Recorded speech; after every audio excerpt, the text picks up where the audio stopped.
stop right there. What I am about to show you contradicts 70 years of military doctrine, and the defense industry doesn't want you asking questions about it. A 50 caliber machine gun, the same weapon you can legally own in several US states, doing something to modern tank armor that costs taxpayers $40 million per unit to develop.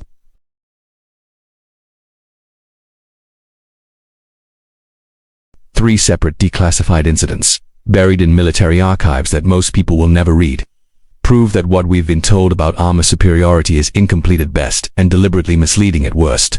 By the end of this investigation, you'll question every dollar spent on armored vehicle development since the Cold War.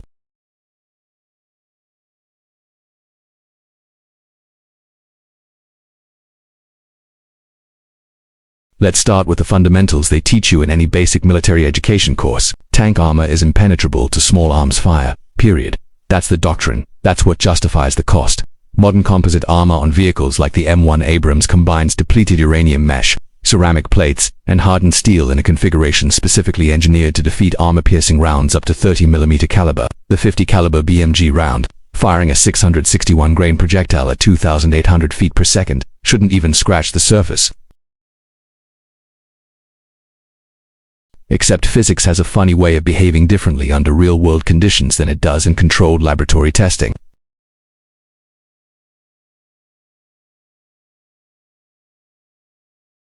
December 1994, somewhere in the Bosnian theater.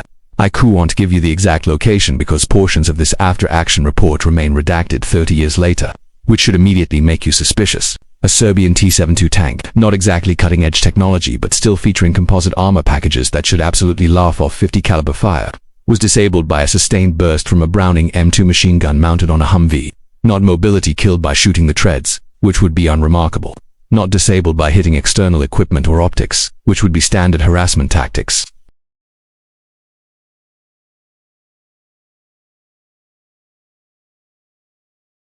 When NATO forces examined the vehicle weeks later, the metallurgical analysis showed something that shouldn't have been possible. The armor hadn't just been dented or cracked.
But something unexpected happened. After approximately 200 rounds impacted the same general area on the vehicle's side armor, the reactive armor packages began detonating in sequence, not from penetration, but from cumulative thermal stress. The sustained impact of 50 caliber rounds generated enough localized heat that the reactive armor interpreted it as an incoming shaped charge and began its defensive detonation sequence.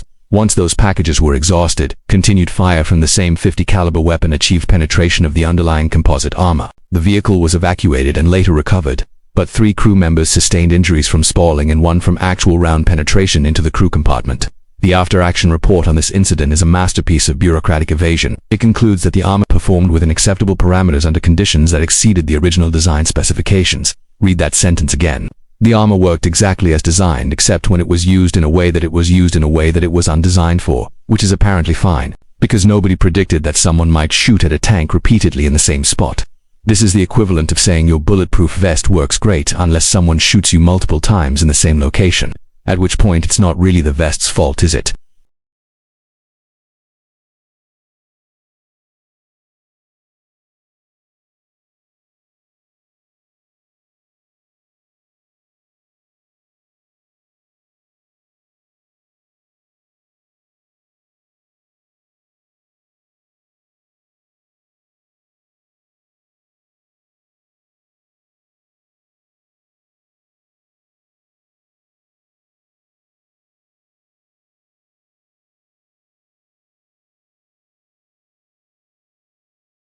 a Russian T-90 featuring Contact 5 explosive reactive armor, which is specifically designed to defeat modern armor-piercing fin-stabilized discarding sabot rounds. The most advanced anti-tank ammunition in existence was engaged by Kurdish forces using, you guessed it, 50 caliber weapons.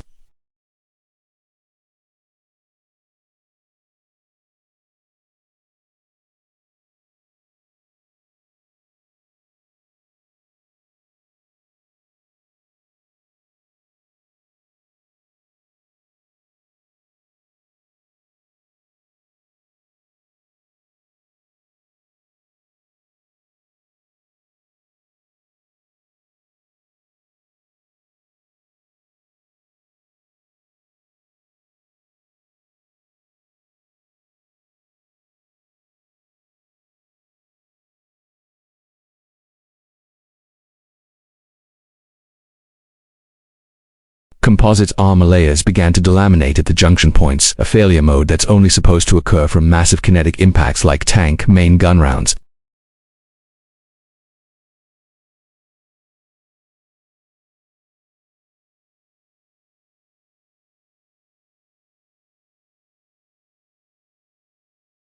So let's talk about what this means, because this is where the controversy really begins.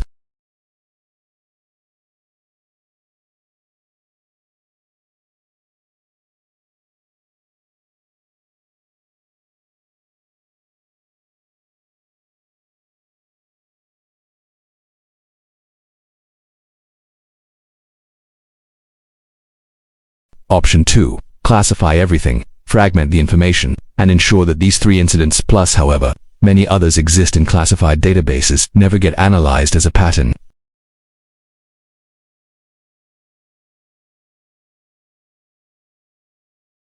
Guess which option they chose? Actually, they chose all 3 simultaneously, which is how you know this is a real problem. Here's what the physics actually tells us when you strip away the doctrine and the procurement justifications. Armor penetration isn't just about kinetic energy, it's about energy delivery over time to a specific point.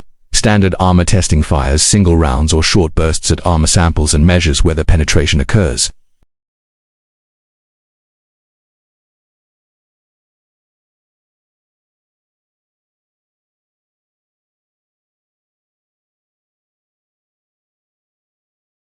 When you fire 200 rounds from a 50 caliber weapon at the same square foot of armor over the course of 10 minutes, you're not just delivering kinetic energy, you're delivering thermal energy. You're creating stress fractures. You're exploiting manufacturing imperfections. You're retesting the armor in a way it was never designed to be tested, because the designers assumed, probably correctly for most battlefield scenarios, that no one would have the opportunity to deliver that much sustained fire at a single point. But here's where the assumption breaks down, and here's why this matters for modern warfare.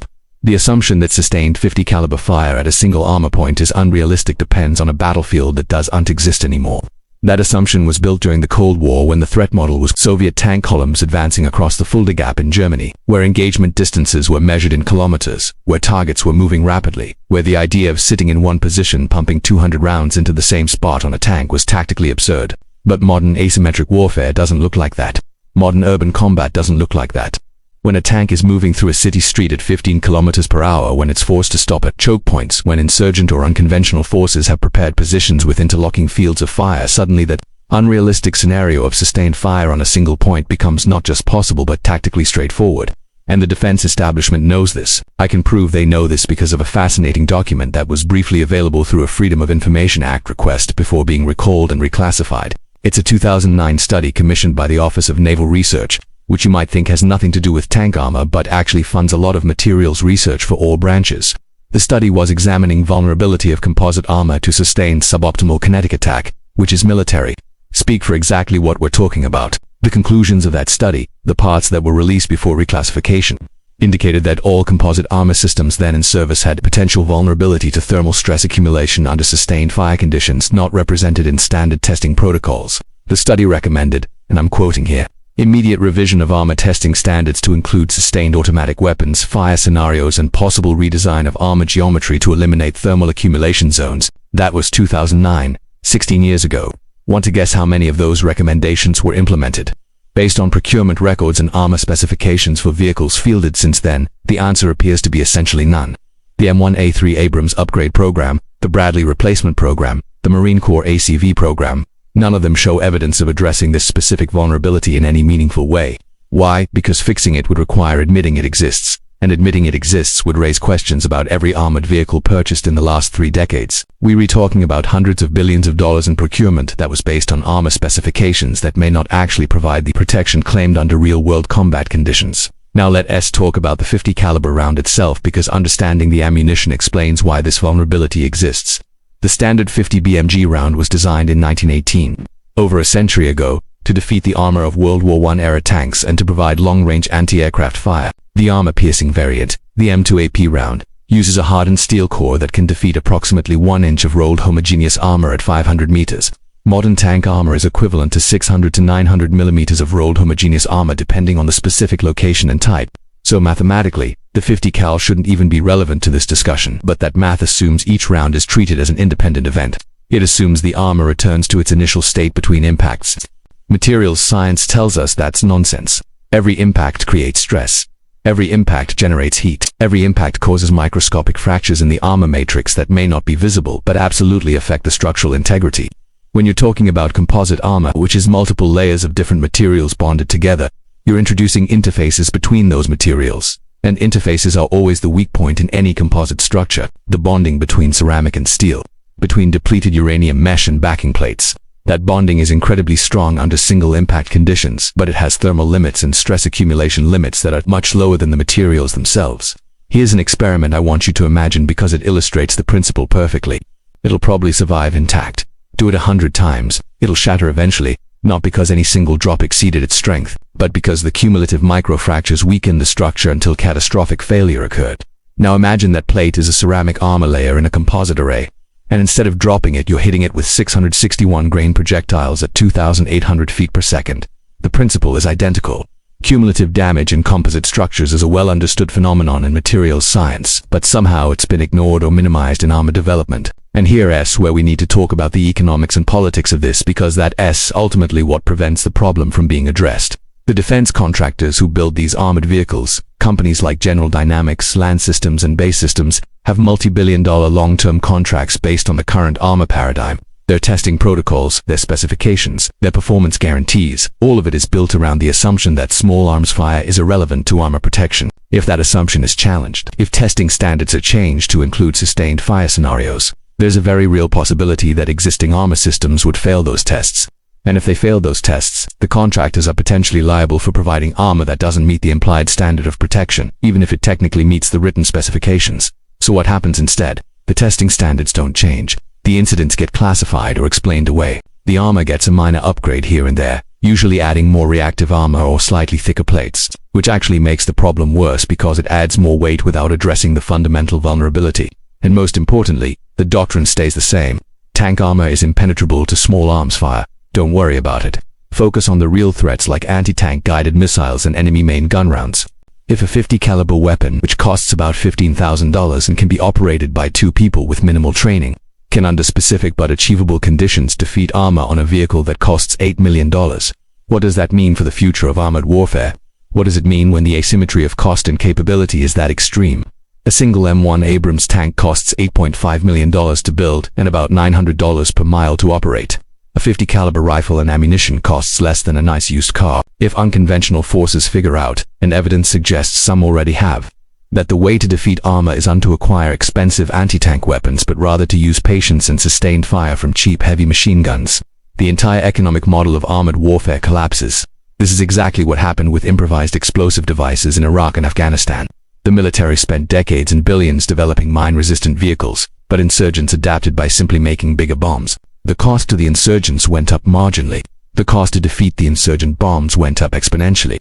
We saw the same pattern with drone warfare in Ukraine right now, where $500 commercial drones modified to drop grenades are disabling multi-million-dollar systems. The pattern is consistent.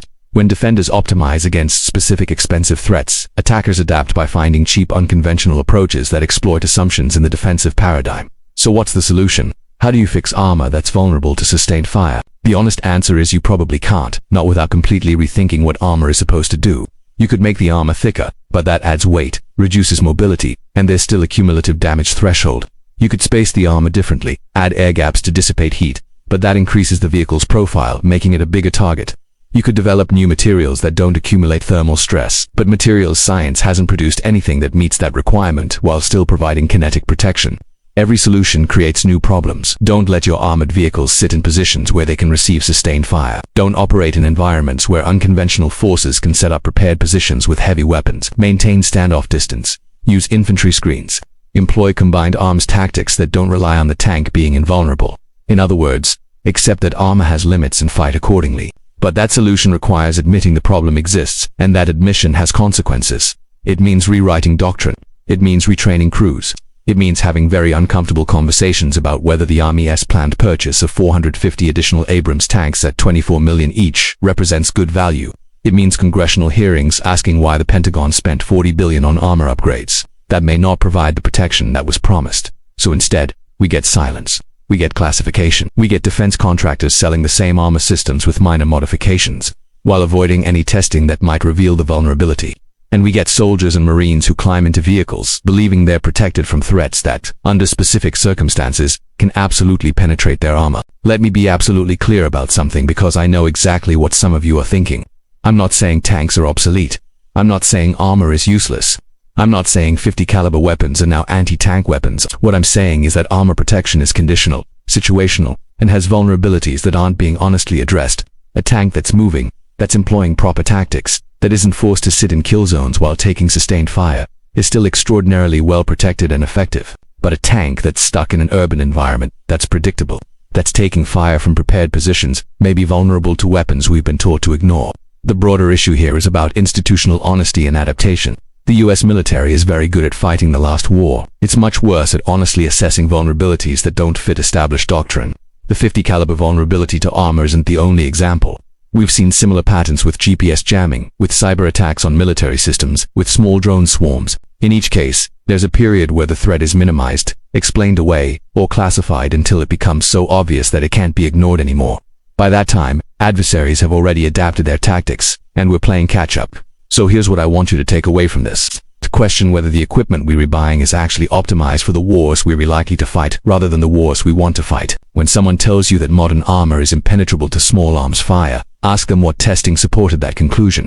Ask them whether that testing included sustained fire scenarios. Ask them about the incidents in Bosnia and Iraq and Syria that suggest otherwise. And when they tell you those incidents don't represent realistic combat conditions, ask them why modern urban warfare wouldn't create exactly those conditions.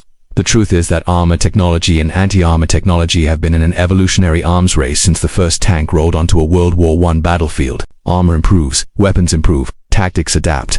Claiming that we've reached some endpoint where armor is now definitively superior to affordable weapons is historically naive and strategically dangerous.